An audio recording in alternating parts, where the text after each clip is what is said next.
ಮಕ್ಕಳೇ ಸೆಕೆಂಡ್ PUCಯ relations and functions ಚಾಪ್ಟರ್ನ ಎಕ್ಸಸೈಸ್ 1.3ಯ ಕ್ವೆಶ್ಚನ್ ನಂಬರ್ 9ರಿಂದ 11ವರೆಗೆ ಈ ವಿಡಿಯೋನಲ್ಲಿ ಸಾಲ್ವ್ ಮಾಡೋಣ. ಈ ಎಕ್ಸಸೈಸ್ನ ಹಿಂದಿನ ಲೆಕ್ಕಗಳನ್ನು ಈಗಾಗಲೇ ಅಪ್ಲೋಡ್ ಮಾಡಿದ್ದೀನಿ. ನೀವು ಪ್ಲೇಲಿಸ್ಟ್ಗೆ ಹೋಗ್ಬಿಟ್ಟು ಚೆಕ್ ಮಾಡಿ, ಅದರಲ್ಲಿ ಸಿಗುತ್ತೆ. 9ನೇ ಲೆಕ್ಕ. Consider f from r plus 2 minus 5 to infinity given by f of x is equal to 9x square plus 6x minus 5. Show that f is invertible with f inverse of y is equal to root of y plus 6 minus 1 whole divided by 3 where r plus is the set of all non-negative real numbers. ಅಂದರೆ ಇಲ್ಲಿ function F define ಆಗಿದೆ. R ಪ್ಲಸ್ಸಿಂದ ಈ ಇಂಟರ್ವೆಲ್ವರೆಗೂ ಅಂದರೆ -5 ಸೇರಿ ಇನ್ಫಿನಿಟಿವರೆಗೂ positive values ಎಲ್ಲನೂ ಇರುತ್ತೆ. ಅದರಲ್ಲಿ ಅಲ್ಲಿವರೆಗೂ ಒಂದು ಇಂಟರ್ವೆಲ್ ಇದೆ. ಅದು ನಮ್ಮ ಫಂಕ್ಷನ್ನ ಕೋಡೊಮೈನ್ ಸೆಟ್ ಆಗಿರುತ್ತೆ. ಈ ರೀತಿ ಫಂಕ್ಷನ್ ಡಿಫೈನ್ ಆಗಿದೆ. Show that F is invertible ಅಂತ ನಾವು ತೋರಿಸ್ಬೇಕು. ಮತ್ತು ಅದರ ಫಂಕ್ಷನ್ನ ಇನ್ವರ್ಸನ್ನು ನಾವು ಇದು ಅಂತ ತೋರಿಸ್ಬೇಕು. Where R plus is the set of non negative real numbers ಅಂತಾರೆ. Set of non negative real numbers ಅಂದರೆ ನೆಗೆಟಿವ್ ರಿಯಲ್ ನಂಬರನ್ನು ಹೊರತುಪಡಿಸಿ 0 ಮತ್ತು ಪಾಸಿಟಿವ್ ರಿಯಲ್ ನಂಬರ್ಸ್ ಎಲ್ಲ ಇರುತ್ತೆ ಆ ಸೆಟ್ಟಲ್ಲಿ.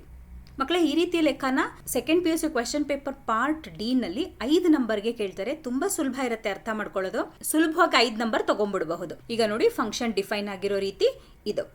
ಈಗ ನಾವೇನ್ ಮಾಡ್ತೀವಿ, let y is equal to f of x ಅಂತ ಬರ್ಕೊಳ್ಳೋಣ. y ಅಂದ್ರೇನು? ಕೋಡೊಮೈನ್ ಸೆಟ್ನ ಒಂದು ಎಲಿಮೆಂಟ್ ಆಗಿರುತ್ತೆ ಅಥವಾ ಇಮೇಜ್ ಆಗಿರುತ್ತೆ. y is equal to ಇದನ್ನ ಇಕ್ವೇಶನ್ 1 ಅಂತ ಕರಿತೀನಿ. ಮತ್ತೆ ನೋಡಿ, ಇದನ್ನ ಕಂಪ್ಲೀಟ್ ದಿ ಸ್ಕ್ವೇರ್ ಮಾಡ್ಕೋಬೇಕು. ಇಕ್ವೇಶನ್ 1 ನಾವು x is equal to ಅಂತ ಹೇಳಿ ಇನ್ ಟರ್ಮ್ಸ್ ಆಫ್ y ಬರ್ಕೋಬೇಕು.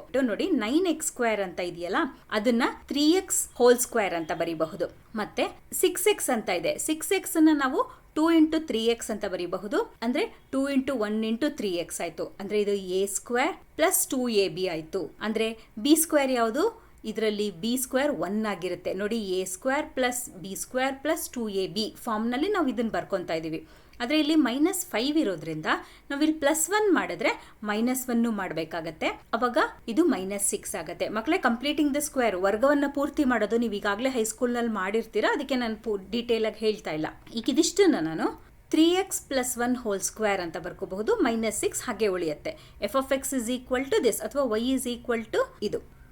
ಇದನ್ನ ಇಕ್ವೇಶನ್ 2 ಅಂತ ಕರಿತೀನಿ. ಈಗ 3x + 1 is equal to root of y plus 6 ಆಗುತ್ತೆ. ಅಂದರೆ 6ನ ಈ ಕಡೆ ತಗೊಂಡ್ರೆ ನಾವು ಸಾಲ್ವ್ ಮಾಡಿದ್ರೆ ಈ ಥರ ಬರುತ್ತೆ. 3x + 1 is equal to root of y plus 6. ಮತ್ತೆ 3x is equal to under the root y plus 6 minus 1 ಆಗುತ್ತೆ.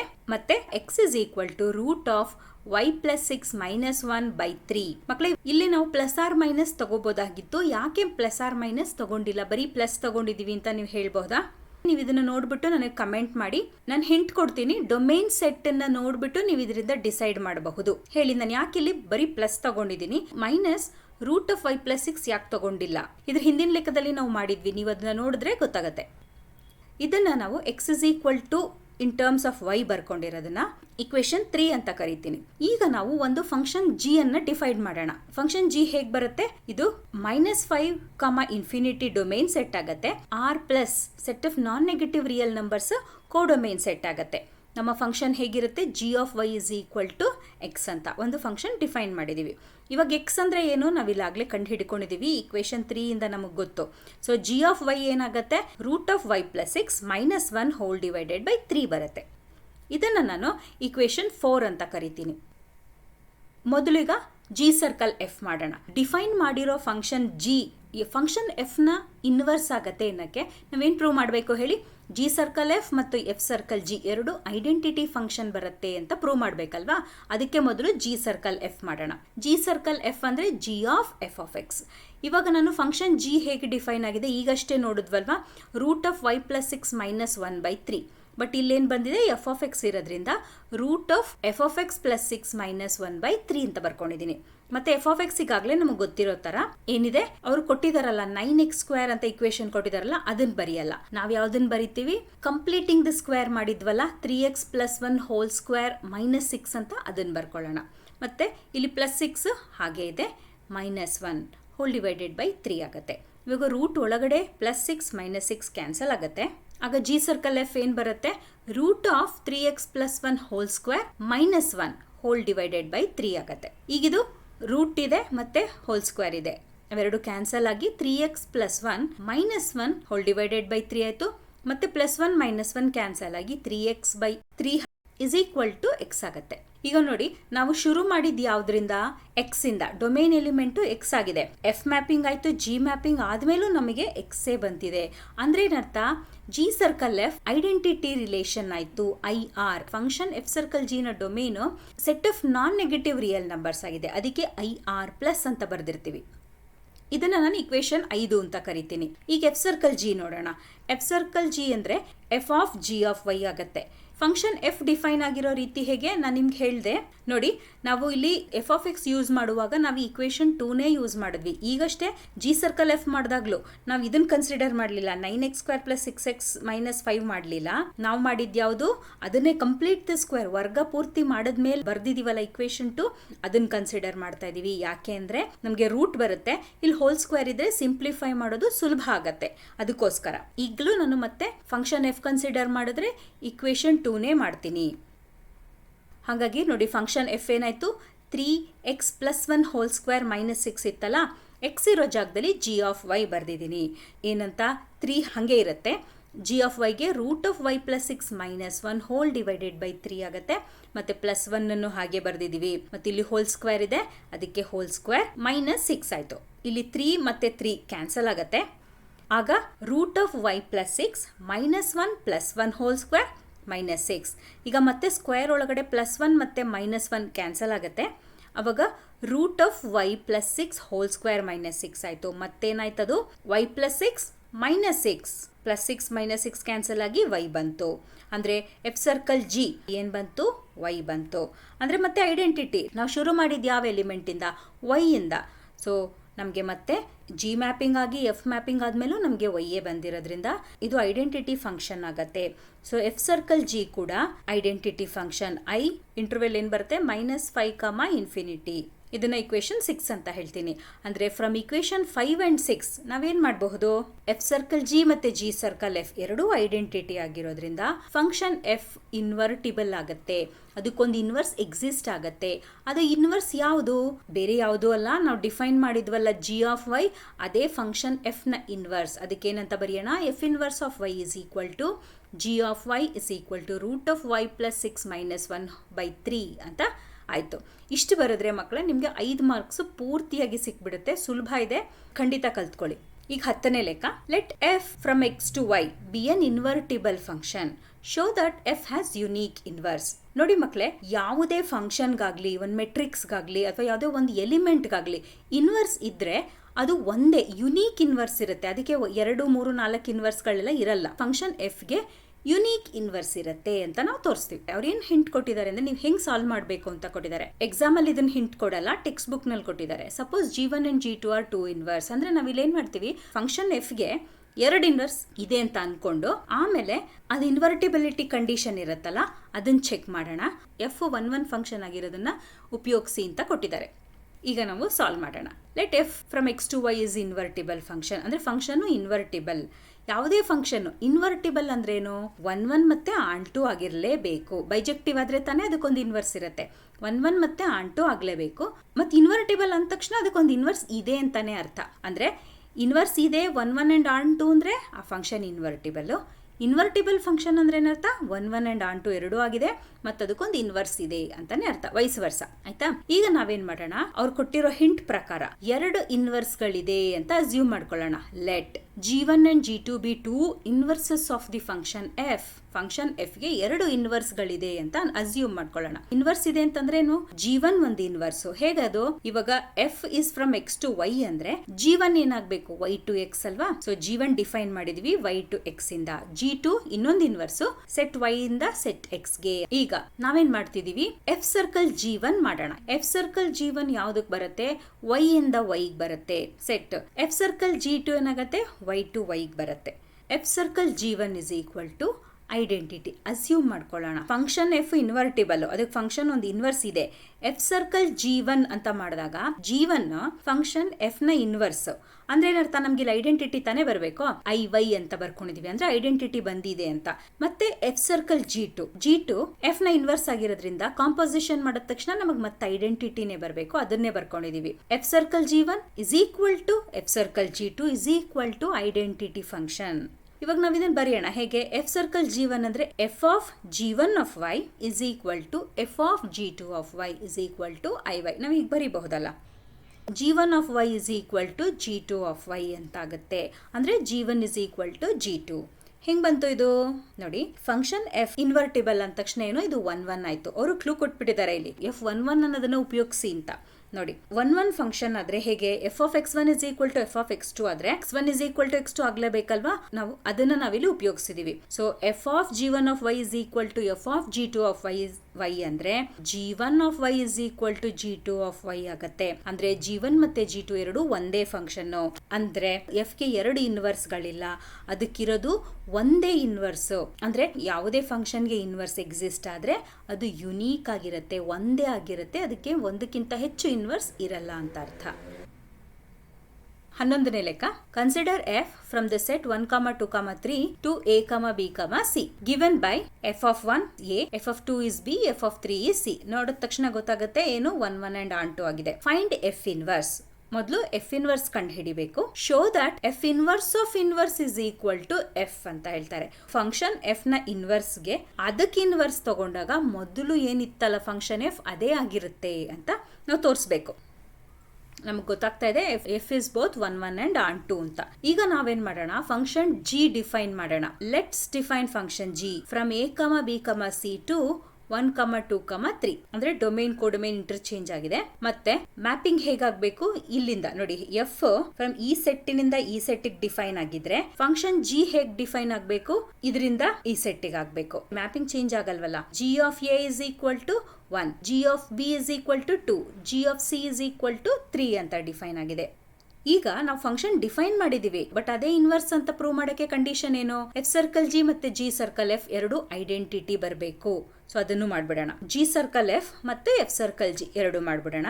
ಈಗ ಜಿ ಸರ್ಕಲ್ ಎಫ್ ಅಂದ್ರೆ g of f of X ಅಲ್ವಾ. ಅಂದ್ರೆ ಫಂಕ್ಷನ್ ಎಫ್ ಮ್ಯಾಪಿಂಗ್ ಆಗುತ್ತೆ. ಮೊದಲು ಎಫ್ ಮ್ಯಾಪಿಂಗ್ ಆದ ತಕ್ಷಣ ಯಾವ್ದು ಎಲಿಮೆಂಟ್ಸ್ ತಗೋಬೇಕು, ಫಂಕ್ಷನ್ ಎಫ್ ನ ಡೊಮೇನ್ ಎಲಿಮೆಂಟ್ಸ್ 1, 2, 3 ತಗೋಬೇಕು. ಅಂದ್ರೆ ಜಿ ಸರ್ಕಲ್ ಎಫ್ ಆಫ್ 1 ಅಂದ್ರೆ g of f of 1. So f of 1 ಏನು, ನಮ್ ಇದ್ರ ಪ್ರಕಾರ A. So g of a ಏನು, ನಾವು ಡಿಫೈನ್ ಮಾಡಿರೋ ಪ್ರಕಾರ 1 ಅಂದ್ರೆ 1ದಿಂದ ಶುರು ಮಾಡಿದ್ವಿ ಮತ್ ಅಲ್ಲಿಗೆ ಬಂತು. ಹೇಗೆ ಅರ್ಥ ಮಾಡ್ಕೊಳ್ಳೋದು ನೋಡಿ, 1 ಎ ಗೆ ಮ್ಯಾಪ್ ಆಗಿದೆ ಫಂಕ್ಷನ್ ಎಫ್ ನ ಮುಖಾಂತರ, ಮತ್ತೆ ಫಂಕ್ಷನ್ ಜಿ ಮುಖಾಂತರ ಎ ಯಾವ್ದಕ್ಕೆ ಮ್ಯಾಪ್ ಆಗಿದೆ, ಮತ್ತೆ 1ಕ್ಕೆ ಮ್ಯಾಪ್ ಆಗಿದೆ ಅಲ್ವಾ. ನೋಡಿ ಏನ್ ಶುರು ಮಾಡಿದ್ವಿ ಅದಕ್ಕೆ ಬಂತು. 1 ಮ್ಯಾಪ್ಡ್ ಟು ಎ ಮತ್ತೆ 1ಗೆ ಮ್ಯಾಪ್ ಆಗಿದೆ. ಈಗ ಮಕ್ಕಳೇ f circle g circle f ಆದ ತಕ್ಷಣ ಹೇಳ್ತೀನಿ, g circle f of 2 is equal to g of f of 2 ಅಂದ್ರೆ ಎಫ್ ಆಫ್ 2 ಬಿ ಆಗಿರೋದ್ರಿಂದ ಜಿ ಆಫ್ ಬಿ ಆಯ್ತು ಮತ್ತೆ ಅದು 2 ಆಯ್ತು. ಅದೇ ರೀತಿ 2 ಬಿ ಗೆ ಮ್ಯಾಪ್ ಆಗಿದೆ ಫಂಕ್ಷನ್ ಎಫ್ ಮುಖಾಂತರ, ಮತ್ತೆ ಫಂಕ್ಷನ್ ಜಿ ಪ್ರಕಾರ ಬಿ ಮತ್ತೆ 2ಗೆ ಮ್ಯಾಪ್ ಆಗಿದೆ. ನೋಡಿ 2 ಇಂದ ಶುರು ಮಾಡಿದ್ವಿ, 2ನೇ ಬಂತು.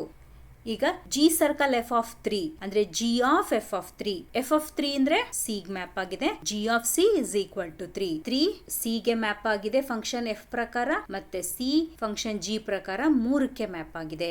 ಈಗ ನಾವು ಜಿ ಸರ್ಕಲ್ ಎಫ್ ಆಯ್ತು, ಎಫ್ ಸರ್ಕಲ್ ಜಿ ಮಾಡೋಣ. ಎಫ್ ಸರ್ಕಲ್ ಜಿ ಅಂದ್ರೆ ಫಸ್ಟ್ ಯಾವ್ದು ಮ್ಯಾಪ್ ಆಗುತ್ತೆ, ಜಿ ಮ್ಯಾಪಿಂಗ್ ಆಗಿ ಮತ್ತೆ ಎಫ್ ಮ್ಯಾಪಿಂಗ್ ಆಗುತ್ತೆ. ಅಂದ್ರೆ ಡೊಮೇನ್ ಸೆಟ್ ಯಾವ್ದು ಬರುತ್ತೆ, ಎಫ್ ಸರ್ಕಲ್ ಜಿಗೆ ಈ ಸೆಟ್ ಬರುತ್ತೆ. ಅಂದ್ರೆ F circle g of A ಅಂತ ಅಂದ್ರೆ f of g of A ಯಾವ್ದಕ್ಕೆ ಮ್ಯಾಪ್ ಆಗಿದೆ, 1ಕ್ಕೆ ಮ್ಯಾಪ್ ಆಗಿದೆ. ಸೊ ಜಿ ಆಫ್ ಎ 1 ಆಯ್ತು. ಎಫ್ ಆಫ್ 1 ಏನು, ಮತ್ತೆ ಎಗೆ ಮ್ಯಾಪ್ ಆಗಿದೆ. So A. F circle g of B, F of g of B B ಯಾವ್ದಕ್ಕೆ ಮ್ಯಾಪ್ ಆಗಿದೆ, ಬಿ 2ಕ್ಕೆ ಮ್ಯಾಪ್ ಆಗಿದೆ. ಮತ್ತೆ 2 ನೋಡಿ, ಅವಾಗ ಎಫ್ ಆಫ್ 2 ಬಂತಲ್ಲ, 2 ಯಾವ್ದಕ್ಕೆ ಮ್ಯಾಪ್ ಆಗಿದೆ ಫಂಕ್ಷನ್ ಎಫ್ ನ ಪ್ರಕಾರ, ಬಿಗೆ. ಸೊ ಬಿ ಅಂದ್ರೆ ಬಿ ಇಂದ ಶುರು ಮಾಡಿದ್ವಿ, 2 ಮ್ಯಾಪಿಂಗ್ ಆದ್ಮೇಲೆ ಮತ್ತೆ ಬಿನೇ ಬಂತು. F circle g of C ಇಲ್ಲಿಂದ ಇಲ್ಲಿಗೆ, ಸಿ ಯಾವ್ದಕ್ಕೆ ಮ್ಯಾಪ್ ಆಗಿದೆ, 3ಕ್ಕೆ ಇಲ್ಲಿ ಕೊಟ್ಟಿರೋ ಪ್ರಕಾರ. ಸೊ ಜಿ ಆಫ್ ಸಿ 3 ಬಂತು, ಅಂದ್ರೆ ಎಫ್ ಆಫ್ 3 ಆಯ್ತು. 3 ಯಾವ್ದಕ್ಕೆ ಮ್ಯಾಪ್ ಆಗಿದೆ, ಮತ್ತೆ ಸಿ ಗೆ ಮ್ಯಾಪ್ ಆಗಿದೆ. ಸೊ ಸಿ ಇಂದ ಶುರು ಮಾಡಿ ಸಿನೇ ಬಂತು. ಅಂದ್ರೆ ಜಿ ಸರ್ಕಲ್ ಎಫ್ ಐಡೆಂಟಿಟಿ ಆಗಿದೆ. Function G circle F domain ಯಾವುದು, 1, 2, 3 ಅಲ್ವಾ.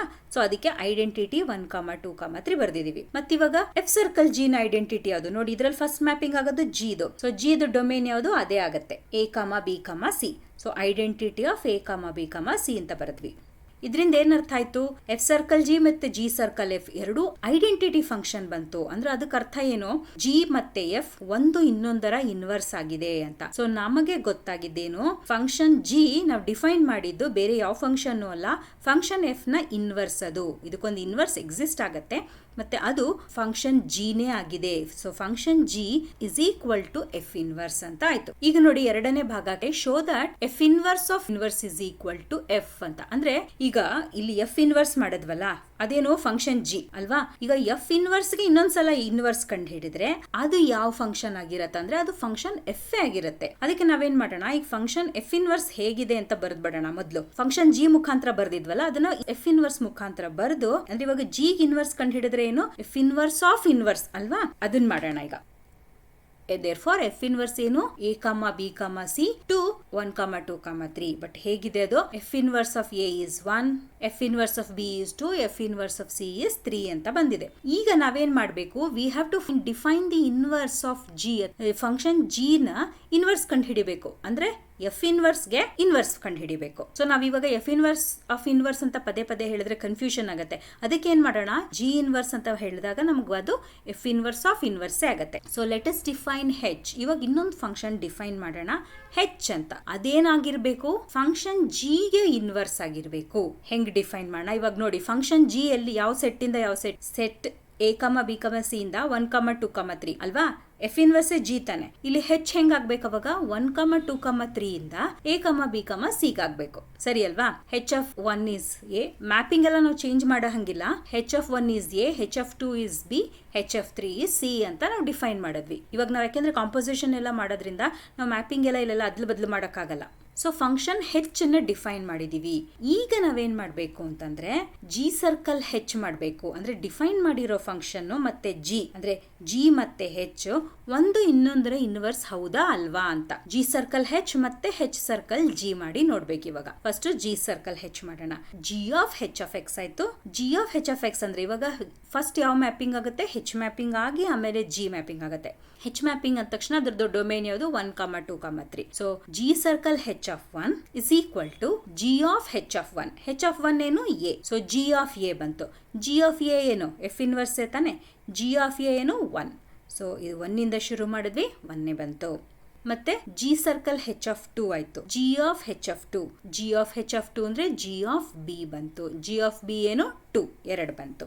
G circle h of 3, g of h of 3 ಬಂತು. H of 3 c. So g of c ಬಂದು 3 ಬಂತು. ಅಂದ್ರೆ 3 ಇಂದ ಶುರು ಮಾಡಿ 3 ಬಂತು. ಅಂದ್ರೆ ನಮ್ಗೆ ಇಲ್ಲಿ ಐಡೆಂಟಿಟಿ ಬಂತು. ಈಗ ಹೆಚ್ ಸರ್ಕಲ್ ಜಿ ಮಾಡೋಣ. ಹೆಚ್ ಸರ್ಕಲ್ ಜಿ ಅಂದ್ರೆ h of g of x ಆಗತ್ತೆ ಅಲ್ವಾ. H circle g of a first ಯಾವ ಮ್ಯಾಪಿಂಗ್ ಆಗುತ್ತೆ, ಜಿ ಮ್ಯಾಪಿಂಗ್ ಆಗತ್ತಲ್ವಾ. ಜಿ ಇದು ಡೊಮೇನ್ ಯಾವ್ದಾಗುತ್ತೆ, a, b, c. ಸೊ ನಾವೇನ್ ಮಾಡ್ಬೇಕು, h circle g of a is equal to h of g of a. G of a ಏನು, 1. So h of 1, h of 1 a. A ಇಂದ ಶುರು ಮಾಡಿ ಎನೇ ಬಂದಿದೆ. ಮತ್ತೆ h circle g of B, h of g of b ಬಂತು. G of b ಏನು, 2. H of 2 is equal to b. H circle g of c, h of g of c ಬಂತು. G of c ಏನು, 3. H of 3 is equal to c ಬಂತು. So ನೋಡಿ ನಮ್ಗೆ ಐಡೆಂಟಿಟಿನೇ ಬಂದಿದೆ. G circle h is equal to identity of 1, 2, 3. First h mapping ಅಲ್ವಾ. Function h ನ domain ಯಾವುದು, 1, 2, 3. So identity of 1, 2, 3. ಯಾಕೆ ಅಂದ್ರೆ ನೋಡಿ ಇಲ್ಲಿ ನಾವು ತಗೊಂಡಿದ್ದು ಅದೇ ಎಲಿಮೆಂಟ್, ಅದೇ ಬಂದಿದೆ. ಸೊ ಅದಕ್ಕೆ ಐಡೆಂಟಿಟಿ ಆಫ್ 1, 2, 3 ಬರಬೇಕು. ಈಗ ಹೆಚ್ ಸರ್ಕಲ್ ಜಿ ಏನಾಗುತ್ತೆ, ಹೆಚ್ ಸರ್ಕಲ್ ಜಿ ಅಂದ್ರೆ ಫಸ್ಟ್ ಜಿ ಮ್ಯಾಪಿಂಗ್ ಆಗುತ್ತೆ. ಫಂಕ್ಷನ್ ಜಿ ನ ಡೊಮೇನ್ ಯಾವುದು, a, b, c. ಸೊ ಅದಕ್ಕೆ ನಾವು ಇದನ್ನ ಇಲ್ಲಿ ತಗೊಂಡಿದ್ದೀವಿ, a, b, c. ಅದೇ ಬಂದಿದೆ ನಮಗೆ. So h circle g is equal to identity a, b, c. ಈಗ ನೋಡಿ, thus inverse of g exist. ಅಂದ್ರೆ ಇವಾಗ ನಾವು ಕಾಂಪೋಸಿಷನ್ ಮಾಡಿದಾಗ ಏನರ್ಥ ಆಯ್ತು ಅಂದ್ರೆ ಹೆಚ್ ಮತ್ತೆ ಜಿ ಏನು ಎರಡು ಒಂದು ಇನ್ನೊಂದರ ಇನ್ವರ್ಸ್. ಅಂದ್ರೆ ಫಂಕ್ಷನ್ ಹೆಚ್ ಏನಂದ್ರೆ ಫಂಕ್ಷನ್ ಜಿ ನ inverse. G inverse is equal to h. ಅಂದ್ರೆ ಏನರ್ಥ, ಜಿ ಇನ್ವರ್ಸ್ ಏನು, ಎಫ್ ಇನ್ವರ್ಸ್ ತಾನೆ. Inverse of inverse is equal to function h. ಇದನ್ನೇ ನಾವು ಪ್ರೂವ್ ಮಾಡಿದ್ದು. It can be clearly noted that h is equal to function f. So f inverse of inverse ಅಂದ್ರೆ ಏನು ಅಂದ್ರೆ function f ಆಗತ್ತೆ. Hence f inverse of inverse is equal to h. ಇಲ್ಲಿ ನೋಡಿ ಮಕ್ಕಳ, ಫಂಕ್ಷನ್ ಎಫ್ ಈ ಸೆಟ್ಟಿನಿಂದ ಈ ಸೆಟ್ಟಿಗೆ ಡಿಫೈನ್ ಆಗಿದೆ. ಫಂಕ್ಷನ್ ಜಿ ಹೇಗೆ ಡಿಫೈನ್ ಆಗಿದೆ, a, b, c ಇಂದ 1, 2, 3 ಡಿಫೈನ್ ಆಗಿದೆ.